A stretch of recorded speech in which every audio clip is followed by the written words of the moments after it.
US Marine nag-practice ng deployment sa iba't ibang bahagi ng Pilipinas, at hindi ito simpleng training lang. Sa likod ng galaw na ito, may mas malalim na strategy na posibleng magbago kung paano deploy ang puwersa sa Indo-Pacific region.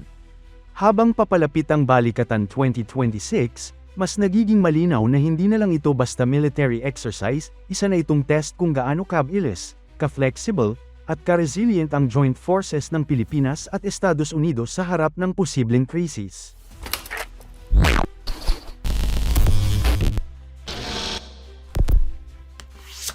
Sa pinakahuling ulat, nagsagawa ang US Marines ng tinatawag na Distributed Maritime Logistics Operation sa iba't ibang bahagi ng Pilipinas. Ang ibig sabihin nito, hindi na sila nakakonsentrate sa iisang base o location. Sa halip, kumalat ang kanilang units sa iba't ibang isla, ports, at forward locations. Bakit mahalaga ito? Sa modern warfare, lalo na sa Indo-Pacific na puno ng maliliit na isla at malawak na karagatan, ang pagiging flexible at dispersed ay isang malaking advantage.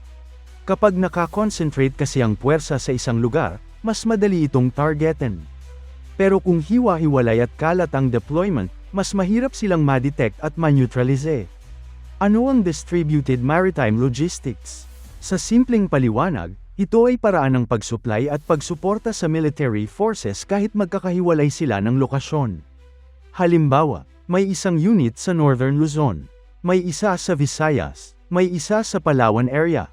Kahit magkakalayo, kailangan pa rin nilang magkaroon ng fuel, ammunition, food, medical support, equipment maintenance. Dito pumapasok ang distributed logistics. Hindi na lang iisang malaking supply base ang aasahan, kundi maraming maliit, mobile, at mabilis na supply points. Bakit sa Pilipinas ginagawa ito? Hindi aksidente na sa Pilipinas ginagawa ang ganitong klase ng training. Una, ang geography ng Pilipinas ay perpekto para sa ganitong setup. Binubuo ito ng mahigit 7,000 islands, na halos katulad ng operational environment na posibleng mangyari sa isang regional conflict. Pangalawa, strategic ang lokasyon ng Pilipinas. Malapit ito sa West Philippine Sea, Taiwan Strait, at iba pang critical sea lanes. Kung may mangyaring krisis sa rehiyon, malaking papel ang gagampanan ng Pilipinas, whether bilang frontline support o logistics hub. Ang training na ito ay hindi hiwalay sa nalalapit na balikatan exercises. Sa katunayan, ito ay parang preparation phase para sa mas malawak at mas komplikadong drills na gagawin sa Balikatan 2026. Dito time test kung gaano kabilis makapag-deploy ang troops, gaano ka-efficient ang logistics chain, gaano ka-reliable ang coordination sa pagitan ng US at Philippine forces. Kung dati ang Balikatan ay nakatuon sa conventional exercises tulad ng amphibious assault at live-fire drills, ngayon mas nagiging advanced na ito, nakafocus na sa real-world scenarios. Ano ang role ng Pilipinas dito? Hindi lang basta host ang Pilipinas sa ganitong operasyon. Ang Armed Forces of the Philippines ay aktibong bahagi ng training. Ibig sabihin, nakikibahagi sa logistics planning, nakikipag-coordinate sa deployment routes, nakaka-experience ng modern operational concepts. Malaking bagay ito sa capability development ng AFP. Sa pamamagitan ng ganitong exercises, natututo ang local forces kung paano mag-operate sa isang high-tech, fast-paced environment. Ano ang mensahe nito sa rehiyon? Hindi may kakaila na may strategic messaging ang ganitong klase ng training. Sa isang banda, ipinapakita nito na handa ang US at Pilipinas na mag-coordinate. May kakayahan silang mag-deploy kahit sa dispersed environment. Hindi sila madaling ma-disable kahit targetin ang isang base. Sa kabilang banda, isa rin itong deterrent signal. Kapag nakita ng ibang bansa na kayang mag-operate ng ganito ka-flexible ang joint forces, mas nagiging komplikado ang kanilang planning kung sakaling magkaroon ng conflict. Isa sa pinaka-importanteng aspeto ng training na ito ay mobility. Hindi na uso ang mabagal na deployment. Sa modern warfare, ang bilis ng galaw ay critical. Sa training na ito, sinusubukan ng US Marines kung paano mabilis na maglipat ng kagamitan mula sa isang isla papunta sa iba. Gumamit ng iba't ibang transport methods tulad ng ships, aircraft, at even smaller vessels. Mag-set up ng temporary supply points sa loob ng maikling oras. Ang goal, maging unpredictable at mahirap targetin. Kapansin-pansin din na hindi lang malalaking units ang ginagamit sa ganitong exercises. Mas pinapaboran ngayon ang smaller teams, highly mobile units, self-sustaining groups. Ang ganitong setup ay mas angkop sa island environment tulad ng Pilipinas. Hindi kailangan ng malaking base, kundi flexible teams na kayang mag-operate kahit sa remote areas.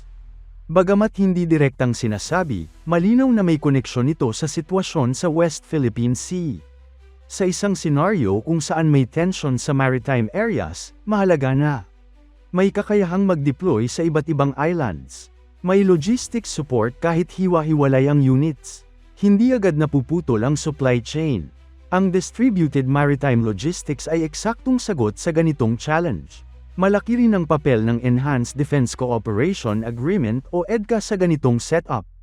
Ang mga EDCA sites ay nagsisilbing forward operating locations, storage ng equipment, jump-off points para sa deployment.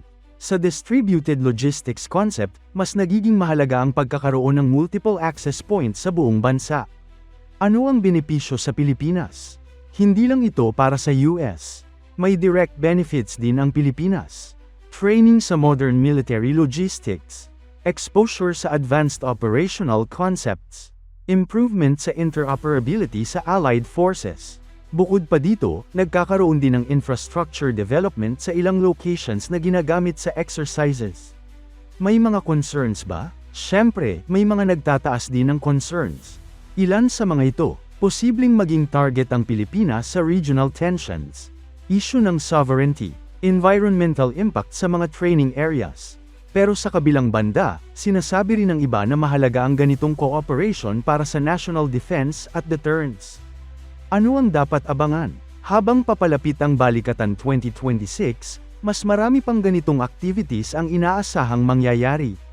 Posibleng makita natin, mas malawak na deployment areas, mas advanced na logistics systems, mas integrated na operation sa pagitan ng US at Pilipinas. Ang ginawa ng US Marines na distributed deployment training sa Pilipinas ay hindi simpleng exercise lang. Isa itong malinaw na indikasyon kung paano nagbabago ang military strategy sa modernong panahon. Mula sa traditional na centralized bases, lumilipat na ang focus sa flexibility, mobility, survivability, at sa lahat ng ito, ang Pilipinas ay nagiging isang mahalagang bahagi ng mas malaking strategic picture sa Indo-Pacific. Sa huli, ang tanong, handa na ba ang Pilipinas sa ganitong level ng operasyon?